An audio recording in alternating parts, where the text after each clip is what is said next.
Tiago, capítulo 4, nós vamos ler somente o versículo de número 6. Tiago 4, verso de número 6. A você que está aqui talvez pela primeira, segunda vez, nós estamos meditando na carta de Tiago desde o ano passado e hoje vamos avançar um pouco mais neste texto, somente o versículo 6. Todos que encontraram, digam amém. Assim diz a palavra do Senhor. Mas Ele dá cada vez mais graça.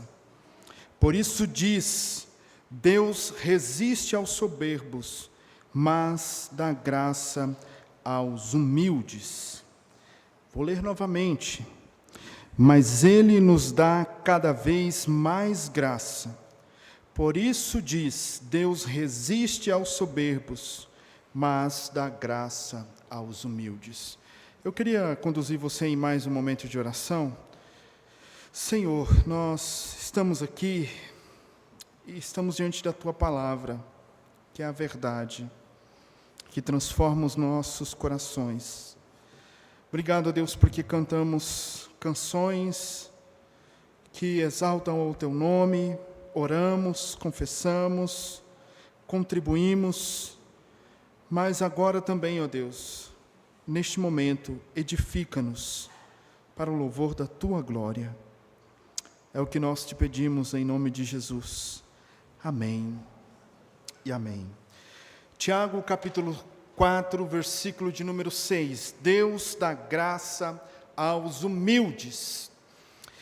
E quando nós vamos falar sobre humildade, essa semana eu ouvi algo interessante de um pastor que ele dizia que você não pode falar muito de humildade, porque logo você já se torna alguém orgulhoso e você precisa buscar humildade.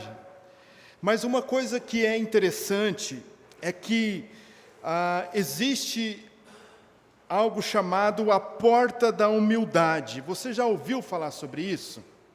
Existe no mundo a porta da humildade.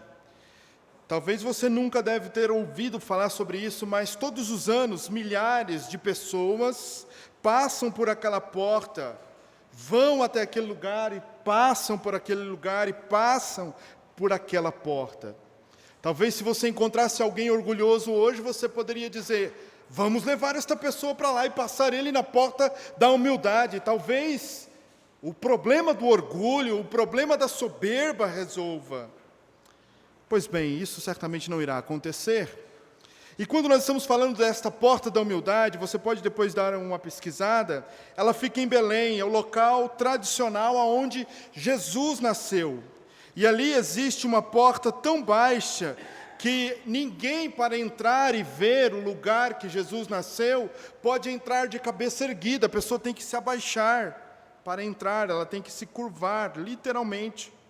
E esse lugar recebeu este nome porque traz ali algo silencioso e emblemático, que ninguém aproxima-se de Cristo em pé diante de si mesmo. Ficou claro isso para os irmãos? Este lugar recebeu o nome da porta da humildade, porque eles querem comunicar dizendo que ninguém pode se aproximar de Cristo em pé, altivo ou soberbo, orgulhoso. Ninguém pode se aproximar de Cristo assim. Mas a pergunta que eu me fiz ao ler sobre isso é que, será que todos que passaram já pela porta da humildade são humildes? Será que todos que passaram ali, houve este curvar-se no seu coração, este dobrar-se no seu coração, ou só se curvaram de maneira simbólica por fora? Ou só inclinaram o seu corpo, mas não inclinaram ali o seu coração, só curvaram a sua coluna, mas ainda assim preservavam o orgulho no seu coração. Nós estamos vivendo, irmãos, diante de uma cultura onde cada vez mais nós queremos e vemos as pessoas quererem se destacar, subir, brilhar, e cada vez mais nós vivemos nesta cultura onde o eu é colocado no centro. Você pode, você deve, você conquista, você tem que seguir o seu coração, você tem que realizar os seus sonhos. e cada vez mais nós somos bombardeados por isso. Você deve buscar uma igreja que te agrade, não uma igreja que agrade a Deus. Você deve buscar um trabalho que te agrade, não um trabalho que agrade a Deus. E cada vez mais esta cultura está nos empurrando, nos tirando da dependência do Senhor e nos tornando mais independentes. Esta cultura cada vez mais coloca em nós um desejo de viver de maneira orgulhosa e soberba.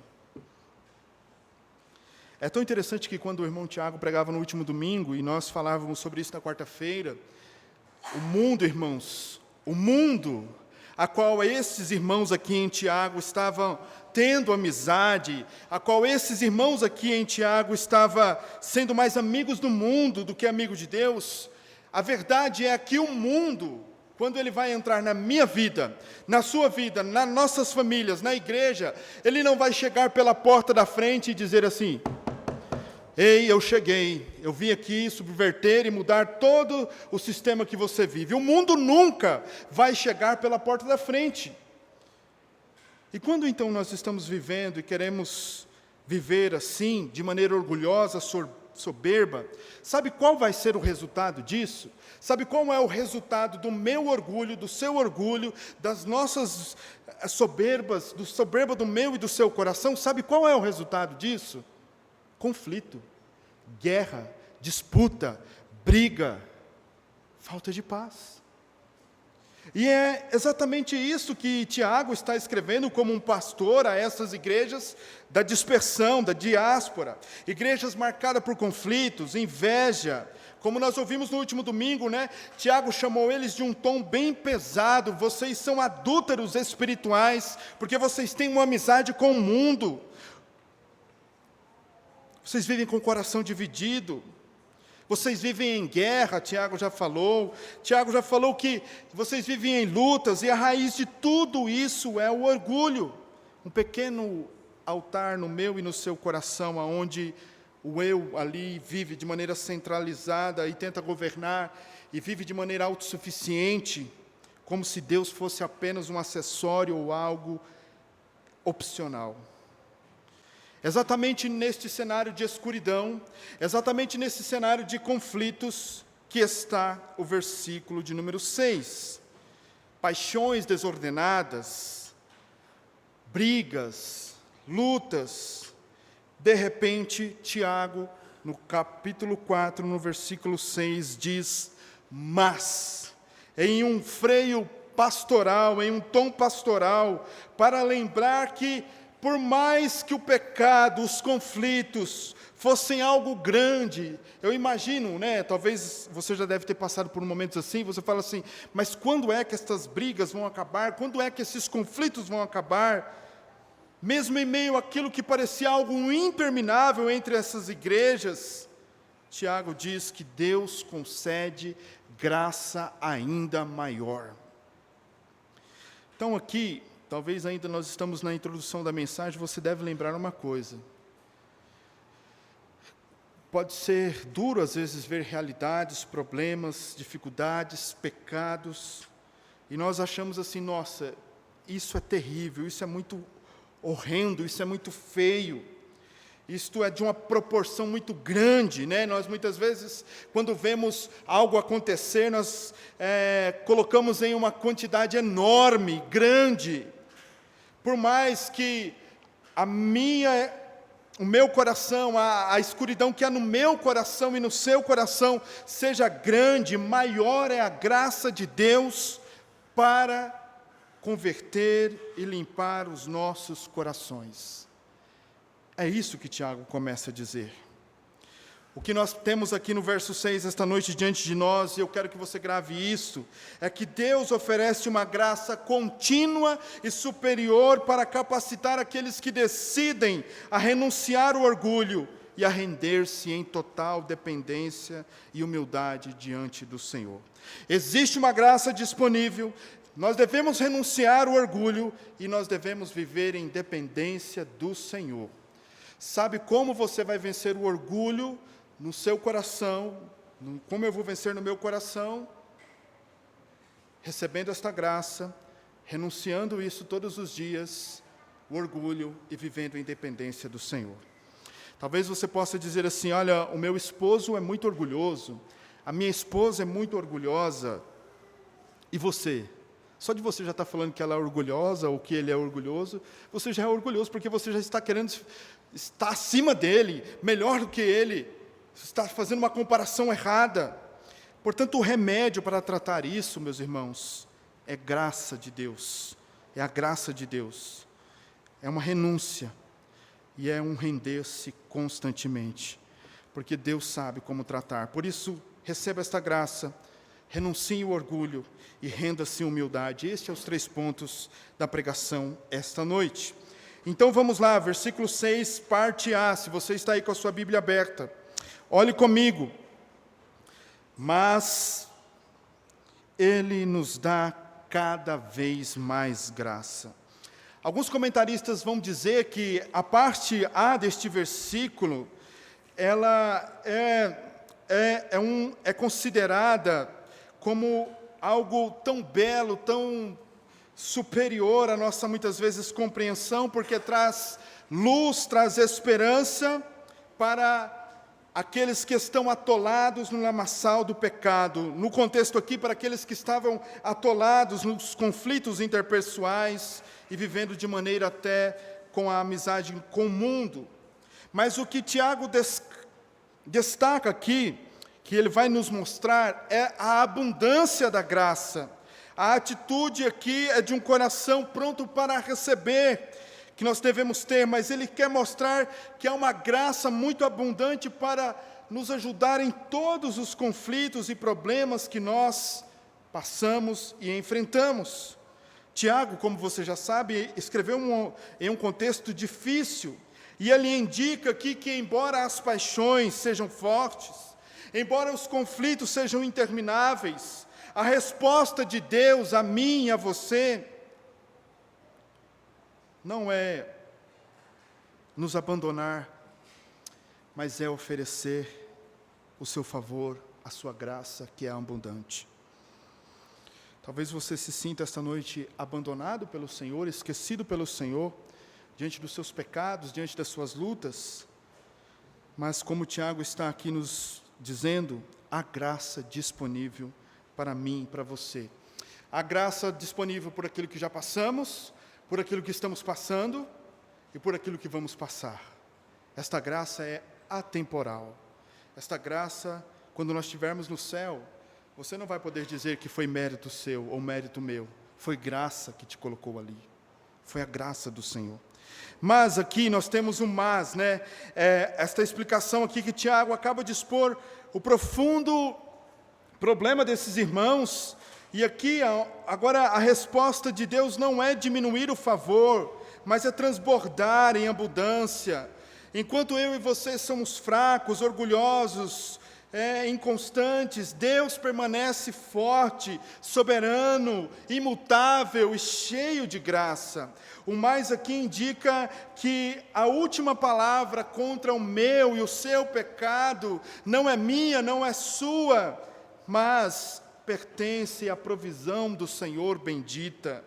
A última palavra sobre os conflitos, sobre os problemas no casamento, na família, na igreja, não pertence a mim, não pertence a você, não pertence a um grupo de irmãos. A última palavra pertence a Deus, e é isso que Tiago está mostrando.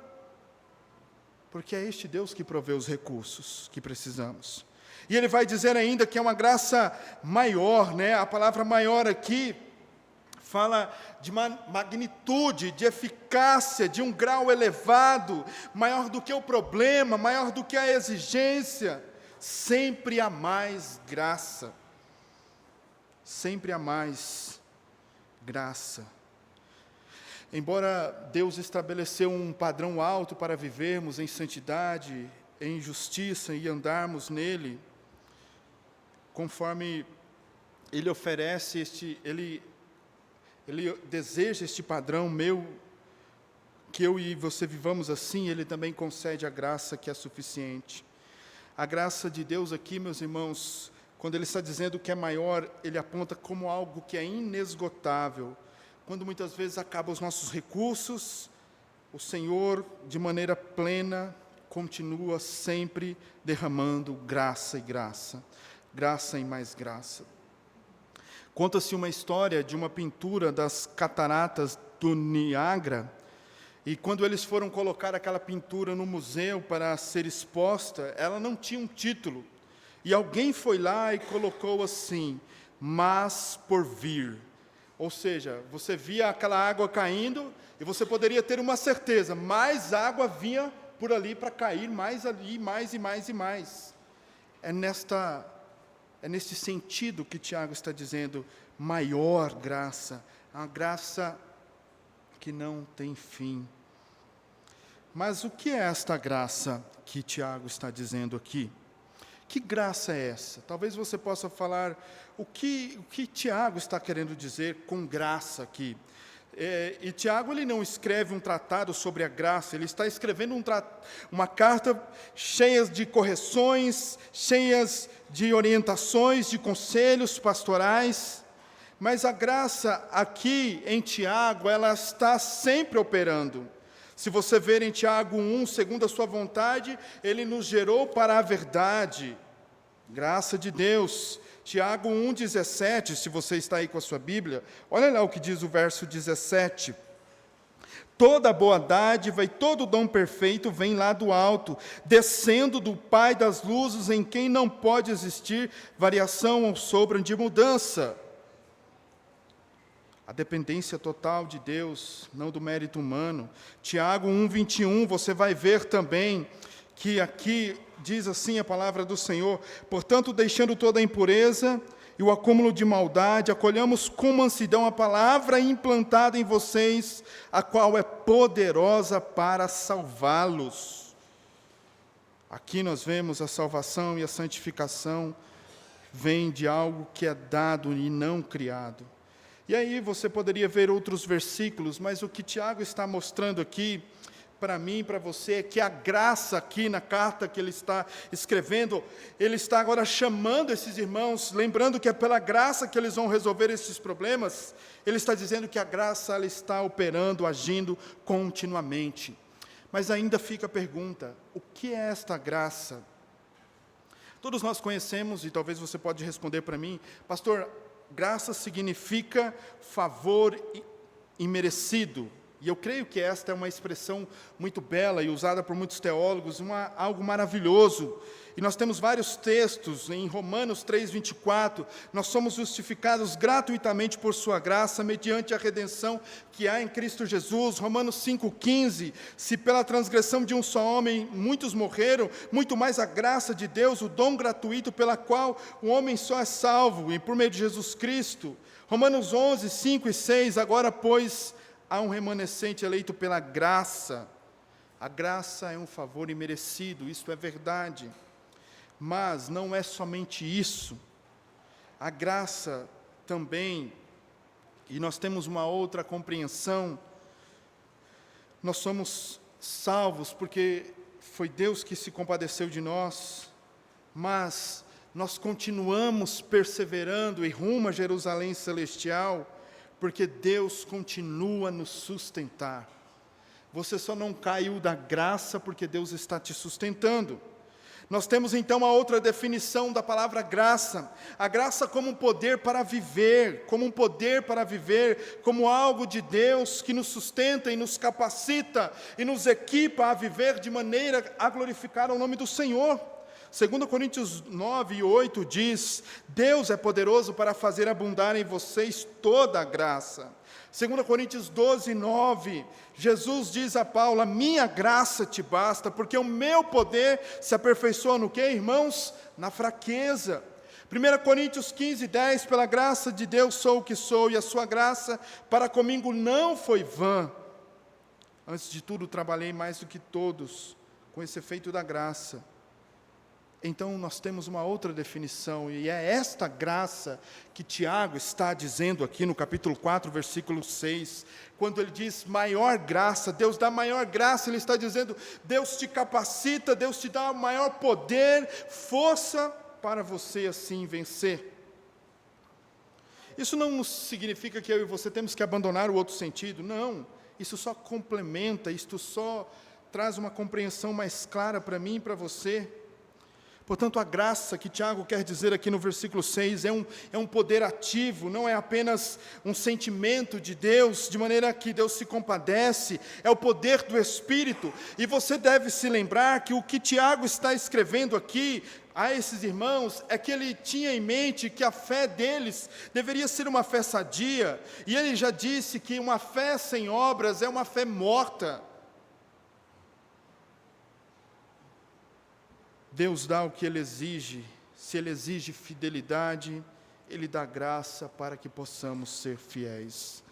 E aí Ele diz, ainda no versículo 6, cada vez mais graça, isto indica, ou dá um entendimento para mim e para você, algo no presente. Não é assim que você recebeu uma porção da graça e acabou, não.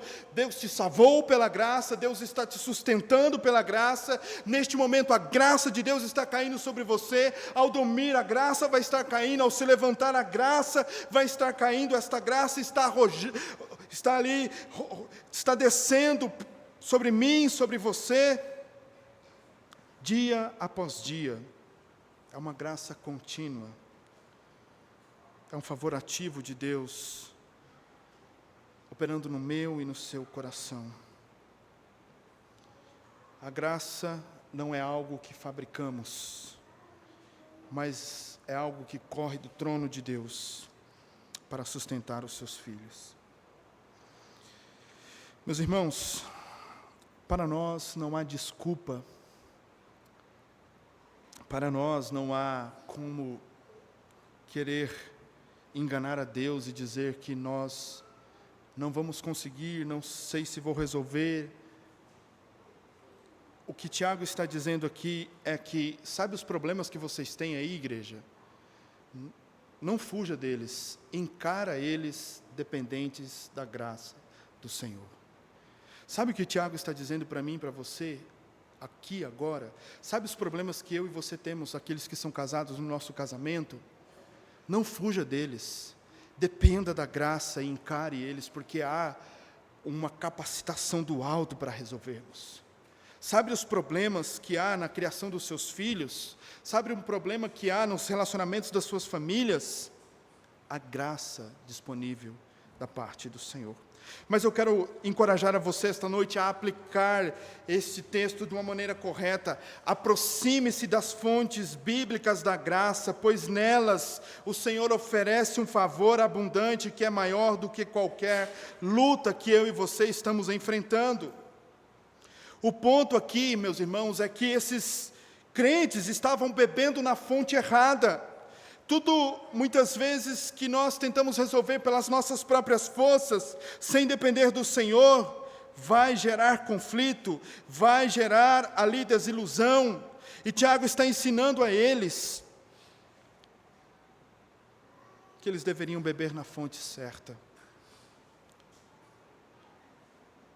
que eles deveriam se retornar para o Senhor. Mas também Tiago nos diz: ajoelhe-se diante dos meios da graça com profunda dependência. Se em primeiro lugar é que eles estavam indo na fonte errada, se eles estavam buscando favor de maneira aonde eles não encontravam a solução para os seus problemas, buscando resolver com seus próprios corações, agora Tiago diz que eles têm que beber desta graça de maneira aonde eles precisam depender dia após dia. E aí talvez você possa dizer, esta noite: pastor, como que eu recebo este poder do alto para vencer o meu pecado, para vencer os conflitos? Lembra dos meios de graça? A mesa do Senhor, o batismo, mas existem outros meios: a leitura da palavra, a oração, a comunhão dos santos, a mesa do Senhor. Não é que os meios são fim em si mesmos, os meios nos posicionam aonde esta graça está passando. Está claro isso, irmãos? Há poder no que eu falo por mim mesmo esta noite, se eu for falar por mim mesmo? Não. Há poder na palavra de Deus. A oração nos leva a cumprir a vontade de Deus. A comunhão dos santos é vista como meio de graça, porque irmãos nos fortalecem uns aos outros.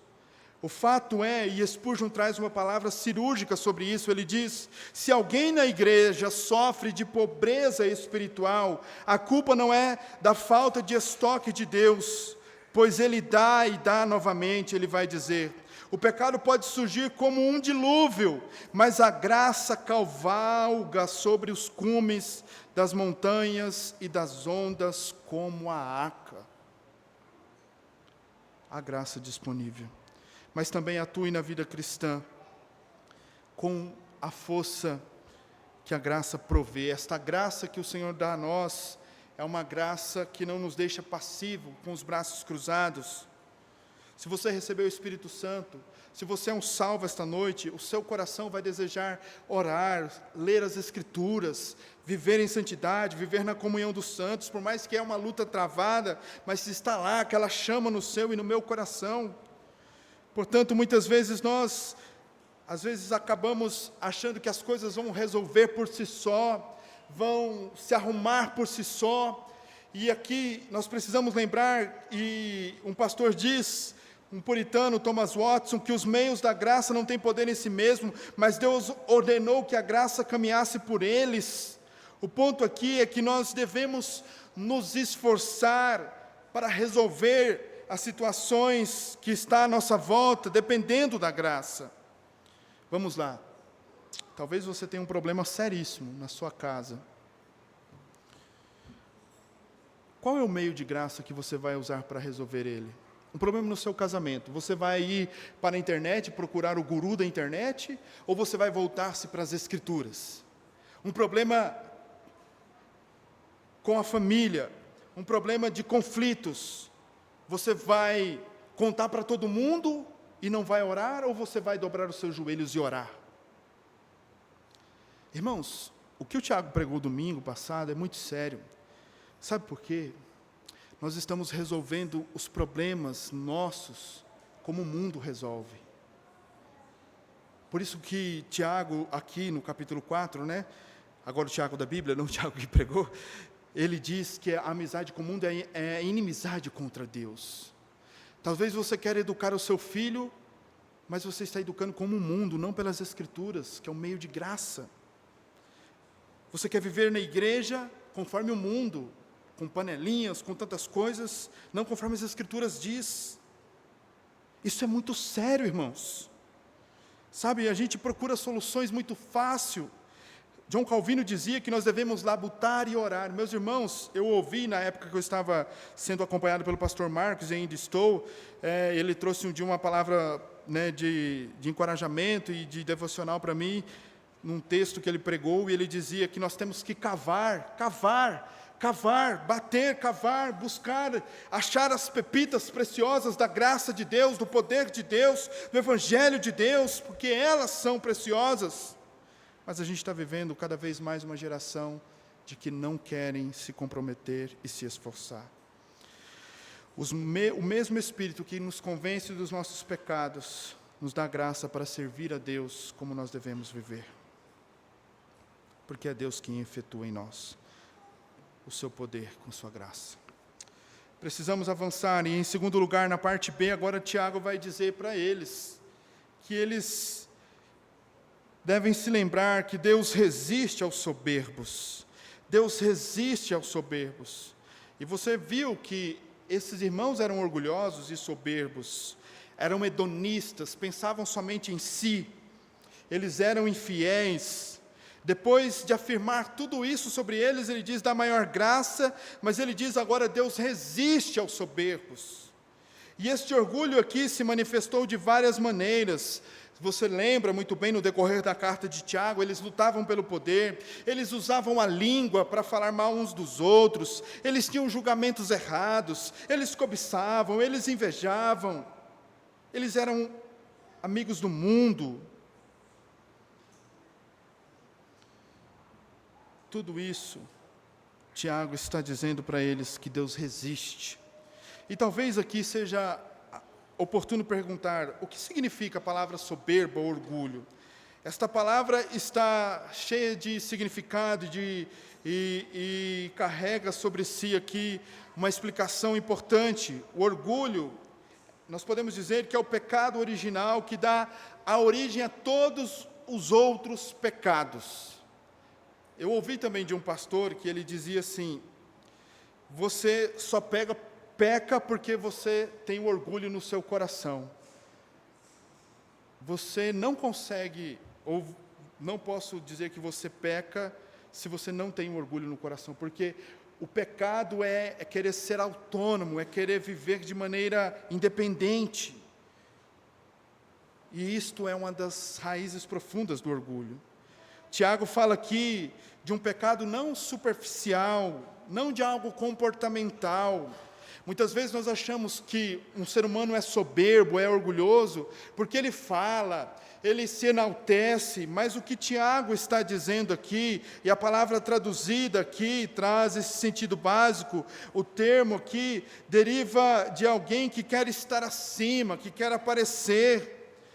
A imagem traz alguém que deseja brilhar-se acima dos outros, manter-se em posição de destaque, manter-se em posição superior. É como aquele que levanta a cabeça para olhar para Deus, mas está olhando por cima dos outros e dizendo que são melhor. A natureza do orgulho aqui em Tiago é diferente daquele que fala, que se exalta, mas ela tem esse significado de algo que está no seu coração, aonde eu e você muitas vezes nunca queremos perder uma discussão, nunca queremos perder um debate, nunca queremos perder uma discussão que está em casa. Sempre, às vezes, o marido quer estar acima da esposa, ou a esposa quer estar em cima do marido, e se ficarem assim, vão ficar brigando até o final da vida. Você já entrou em discussão assim? É essa a raiz do orgulho que Tiago está querendo dizer aqui. Aquele desejo de estar acima, de se sentir melhor. Era isso que estava acontecendo no contexto desta carta. Eles queriam estar acima. É a soberba da autoentronização, Essa palavra, autoentronização. Você é viver como se Deus fosse alguém decorativo, consultivo e nunca soberano. Talvez nós, muitas vezes, nos esquecemos deste significado mais profundo da palavra orgulho. Você pode ter em mente quando Adão e Eva estavam no jardim. Sim, eles foram orgulhosos, mas ali, você lembra o que eles queriam ser? Eles queriam ser mais do que a Deus. Eles queriam o quê, irmãos? Estar acima de Deus. E em Gênesis 3:5 revela este pecado. Pecado porque Deus sabe que no dia em que eles comerem, seus olhos se abrirão, e eles então estariam desonrando e desagradando a Deus. Aqui está o significado da palavra orgulho. Mas aqui, irmãos, o que nós também devemos lembrar é que Deus resiste, e o orgulhoso, ele nunca caminha sozinho. Ele está caminhando em direção a um inimigo. O orgulhoso está esta noite, o soberbo está em direção a um inimigo mortal, um inimigo que tem todo o poder. Sabe quem é? O próprio Deus. Aqui, quando Tiago usa esta palavra resiste, é no sentido militar, é como alguém que se coloca, se prepara para encarar, para ir para a guerra. Este termo era usado no tempo antigo para retratar um exército que estava alinhado, organizado, preparado para enfrentar o seu inimigo. E é isso que Tiago está dizendo. Deus resiste, Deus é um inimigo dos orgulhosos. Deus, Ele está em guerra contra os orgulhosos. O que nós temos aqui, meus irmãos, quando Tiago está dizendo isso, é que nós também podemos olhar para trás na história bíblica e ver a geração do dilúvio, Gênesis 6, 5 e 7, eles viviam de maneira orgulhosa, praticando mal. O Senhor foi e corrigiu eles. A Torre de Babel, orgulhosos na busca pela própria glória. Deus trouxe confusão. Faraó, no contexto de Êxodo, o orgulho político, espiritual. Ali nós temos a destruição no Mar Vermelho. Então, a Bíblia não vai trazer um versículo e dizer assim para mim e para você esta noite: Deus destruiu 120 orgulhosos. Não. Mas você tem várias histórias, você tem vários relatos que Deus se opôs aos orgulhosos. Deus lutou e venceu todas as batalhas contra todos os orgulhosos. E aí talvez você possa dizer assim: mas aquele irmão ou aquela irmã, ou aquele amigo e amiga. Calma, que o juízo final ainda está por vir. Vai chegar o dia do acerto de contas, né? Deus vai fechar esta conta. E Ele vai colocar um fim nos orgulhosos. Por isso, abandone a ilusão da autossuficiência e da arrogância, que impede reconhecer a sua verdadeira necessidade espiritual. Abandone isso. Abandone o altar do eu no seu coração. Curve-se diante da soberania de Deus, reconhecendo a graça divina. Aqui, quando nós vamos ver, mais à frente, a gravidade espiritual da graça, a graça corre não para os altos lugares, mas a graça de Deus corre para os lugares baixos. Assim como você derrama uma água, ela não vai ir para lá, ela vai descer. Também lembre-se e afaste-se da amizade com o mundo. Lembra que eu disse, irmãos, o mundo está nos fazendo sentir importantes, orgulhosos e soberbos. Também, meus irmãos, na comunhão do corpo de Cristo, não queira estar acima dos outros. Paulo vai dizer que nós devemos colocar os outros em primeiro lugar, ou pensar no outro primeiro, e não pensar em nós de maneira orgulhosa e soberba. Mas em último lugar, renda-se em humildade. E agora Tiago faz este fechamento no versículo 6, e ele diz: mas dá graça aos humildes. Mas dá graça aos humildes. Mais uma vez aqui, a palavra mas, e dá, ele dá esta graça contínua, presente. Mas o que significa aqui, talvez, para a nossa compreensão, a palavra humilde, Diferentemente, no contexto grego aqui, o significado tapenios descreve uma condição ali, um recipiente necessário para receber algo. O que Tiago está dizendo aqui, quando ele tem em mente esta palavra, ele está dizendo como se fosse um pote vazio, um recipiente vazio que recebe esta graça. Isto quer dizer humildade, alguém que reconhece a sua fraqueza, reconhece o vazio que está no seu coração. O sentido literal aqui significa algo baixo, estar nivelado com a terra. Reconhecimento da sua realidade, de quem Deus é e de quem você é. Aqui o que Tiago está dizendo, a humildade é a ausência de uma ambição egoísta, do desejo de querer cumprir a sua vontade acima de todas as coisas. Já pensou se o mundo fosse somente conforme a sua e a minha vontade? Como é que seria esse mundo? Seria um mundo melhor ou seria um mundo pior? E aí? Já pensou se tudo na minha casa, por mais que eu sei que eu sou o chefe do lar, e o homem fosse somente do jeito que os maridos querem? Como é que seria, irmãs? Seria uma bagunça, Porque tem hora que o marido não quer lavar roupa, não quer fazer nada, Não, deixa isso aí, vamos limpar isso aí não. Agora, o outro lado também, maridos, se fosse tudo conforme a sua mulher quer. Ixi, pastor, eu já estava falido, endividado, porque se deixasse, compra tudo. Estou brincando. Consegue entender a ambição egoísta que nós temos? E é isso que Tiago está dizendo, que o humilde ele não tem essa ambição egoísta, ele sabe, na hora de dar o passo para trás, ele reconhece. Mas na cultura aqui nós vemos que a cultura grega via a humildade como fraqueza, como desprezo, como algo pejorativo, enquanto a visão cristã vê a humildade como dependência, como algo que é uma virtude. Por isso, nós devemos lembrar que a graça do Senhor, ela vai para corações que reconhecem quem são diante de Deus. Ninguém aqui esta noite é superior. Ninguém aqui, meus irmãos, é diferente no sentido de que, eu sou mais santo, eu sou mais inteligente, eu sou mais esperto, eu tenho mais dinheiro. Não, irmãos. Todos nós somos dependentes da mesma graça. Da mesma graça. E por isso Ele concede graça aos humildes. O que Tiago está querendo dizer ecoa também as bem-aventuranças. Bem-aventurados os que, irmãos, os pobres de espírito, aqueles que entendem a sua pobreza, aqueles que entendem a sua fraqueza, aqueles que entendem o seu vazio, e estende as suas mãos e diz: Senhor, enche o meu coração, Senhor, preenche o vazio do meu coração. É isso que Tiago está dizendo. Mas eu quero te encorajar esta noite.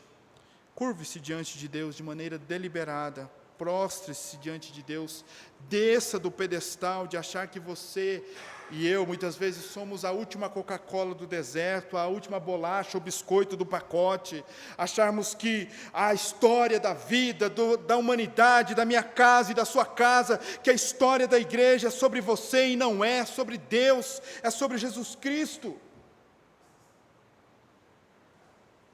Admita a sua total dependência diariamente desta graça. Confesse ao Senhor esta noite sem reservas que você não consegue vencer os seus pecados, mortificar os seus pecados e perseverar em santidade com as suas próprias forças. Você precisa da graça. Você precisa da graça. Abomine a exaltação, o desejo de querer ser reconhecido, ser aplaudido, né? Geralmente eu ouço, né? Às vezes a gente posta alguma coisa na internet, no status do WhatsApp, e a gente quer ver quantas pessoas curtiram, quantas pessoas viram, e isso tem um desejo no nosso coração. Será que, como é que a gente vai dizer assim, será que todo mundo viu? Será que acharam legal?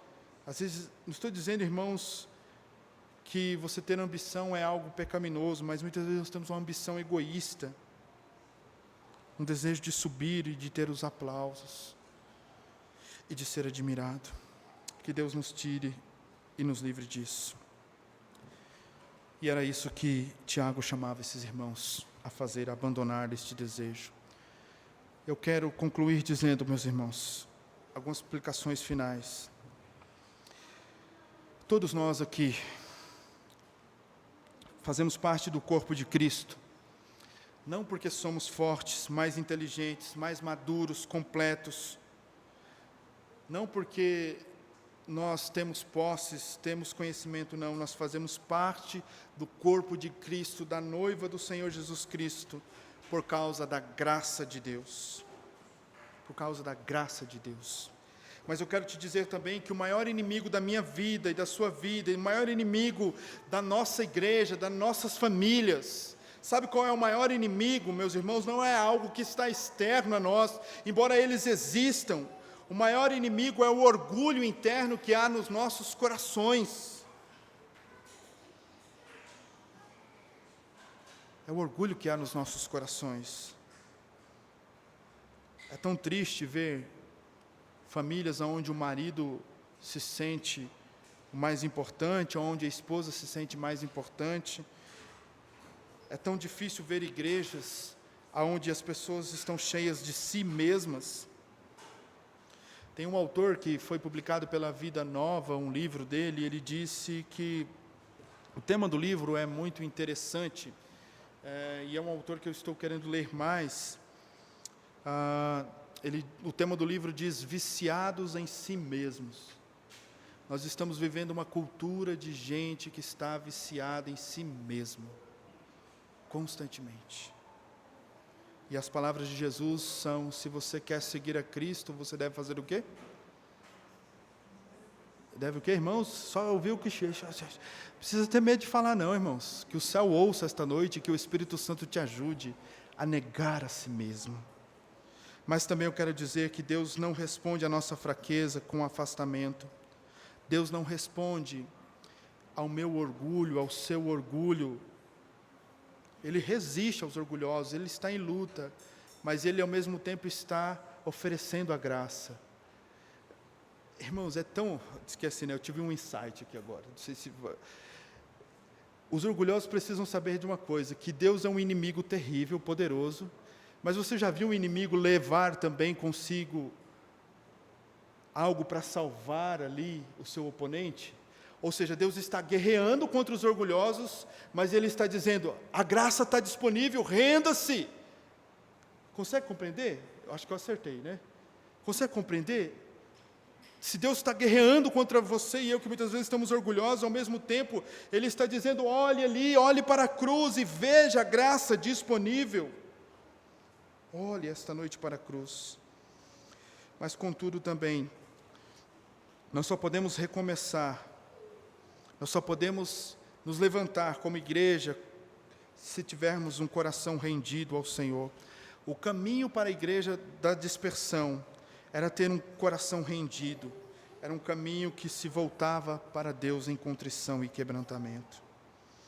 Mas eu quero te dizer a última coisa esta noite, agarre-se na graça que há em Cristo Jesus.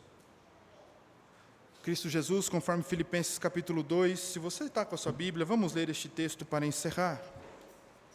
Filipenses 2, assim diz ali a palavra do Senhor, é um texto bastante conhecido. Filipenses, o capítulo 2, o versículo 5 ao versículo de número 11. Filipenses 2, 5, 11, quem encontrou, diga amém. Tenham entre vocês o mesmo modo de pensar de Cristo Jesus, que mesmo existindo na forma de Deus, não considerou o ser igual a Deus, algo que deveria ser retido ser igual a Deus, algo que deveria ser retido a qualquer custo. Pelo contrário, Ele esvaziou-se, assumindo a forma de servo, tornando-se semelhante aos seres humanos e reconhecido em figura humana. Ele se humilhou, tornando-se obediente até a morte de cruz. Por isso também Deus o exaltou. Por isso também deu-lhe o nome que está acima de todo nome, para que o nome de Jesus se dobre todo o joelho nos céus e na terra e debaixo da terra, e toda língua confesse que Jesus Cristo é o Senhor, para a glória de Deus Pai. Jesus é este caminho de humildade que nós devemos seguir. Ele aponta e Ele concede graça maior. Aqui, enquanto o mundo está dizendo para eu e você queremos estar acima, subirmos, o Senhor Jesus tomou um caminho totalmente diferente. Ele se humilhou e encontrou o favor e a glória do seu Pai. A glória do seu Pai. Portanto, corra para a cruz esta noite. Olhe para Jesus, que mesmo sendo Deus, não julgou-se por usurpação, mas antes se humilhou. Se humilhou. Nós só podemos vencer o orgulho porque este Jesus era Deus, sendo Deus, se humilhou. E Ele hoje está à destra de Deus Pai, para nos chamar de volta para si e abandonarmos a autossuficiência e o orgulho que reina muitas vezes dentro do nosso coração. Eu quero que você feche os seus olhos e nós vamos orar neste momento. Lembre-se que Deus resiste, mas Ele dá maior graça. Oremos ao Senhor. Senhor, Tu concede graça a nós quando os nossos fardos aumentam, quando muitas vezes os trabalhos, os conflitos, os problemas intensificam, o Senhor nos dá mais força.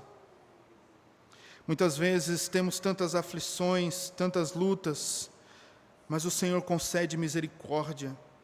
Muitas vezes, Senhor, as provações na minha vida e na vida dos meus irmãos e das minhas irmãs, na vida da igreja, muitas vezes é multiplicada cada vez mais, mas ao mesmo tempo que essas provações são multiplicadas, a sua paz, a paz do céu, que excede todo entendimento, também é multiplicada.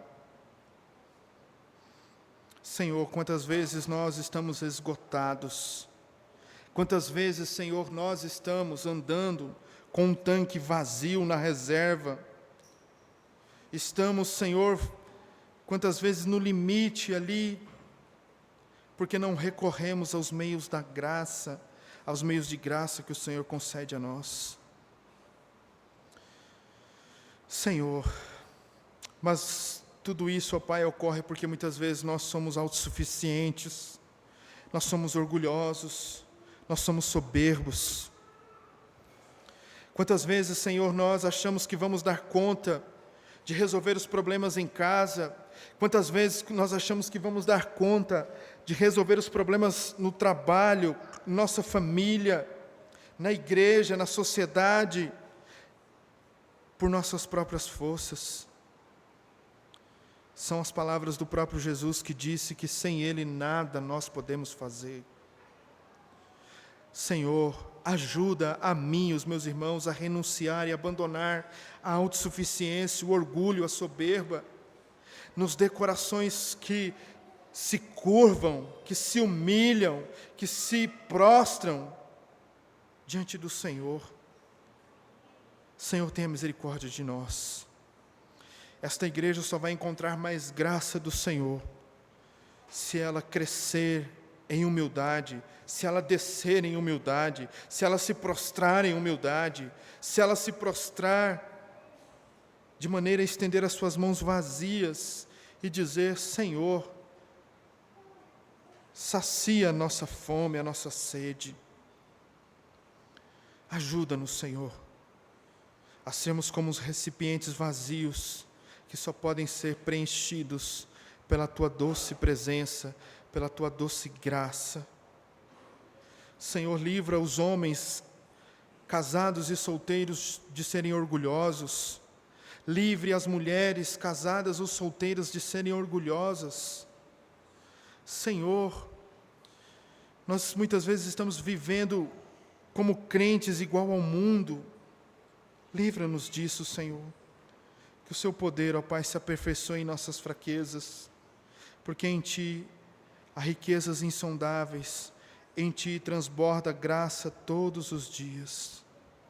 Ajuda-nos, Senhor. Ajuda-nos.